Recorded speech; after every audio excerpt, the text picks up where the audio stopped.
China is concerned about two aircraft carriers operating in the Western Pacific, the U.S. Carl Vinson and the French FS Charles de Gaulle.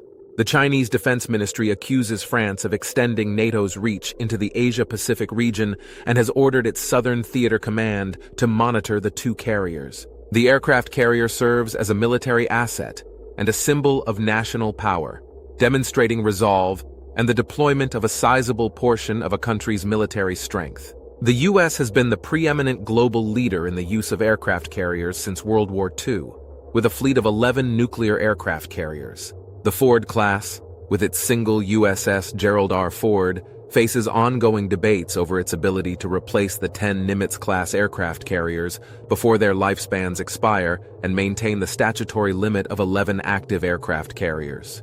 The Ford class can only be built at one facility, the Huntington Ingalls Industries Newport News Shipbuilding in Newport News, Virginia. Supply chain issues, which consists of 2,000 supplying firms in 46 states, and the retirement of experienced shipbuilders due to COVID-19, further complicate the situation.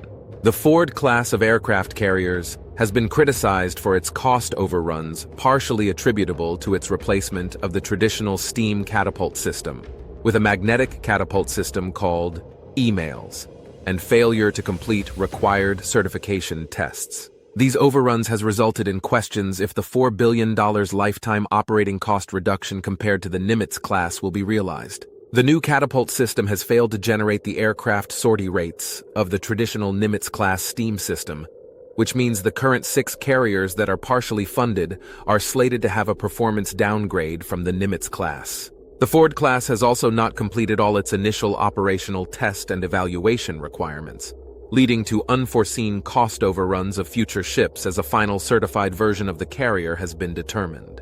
The U.S. Navy is expected to operate in the Western Pacific against China, which has invested heavily in aircraft carrier killer missiles.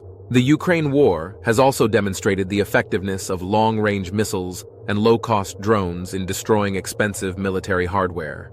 Politicians and the Navy are now considering whether the U.S. should not buy as many Ford-class aircraft carriers and instead look for cheaper alternatives like autonomous ships and planes, or using smaller aircraft carriers. Long-range U.S. missiles and the creation of U.S. Marine Corps littoral regiments with anti-denial and long-range strike capabilities may make the need for super aircraft carriers obsolete. Despite these concerns, the supercarrier era continues to play a role in power projection and demonstrating American intent and priorities. A vigorous debate on the future is warranted as the Nimitz class approaches retirement, and delays in the Ford class make maintaining the statutory 11 aircraft carrier requirement impossible.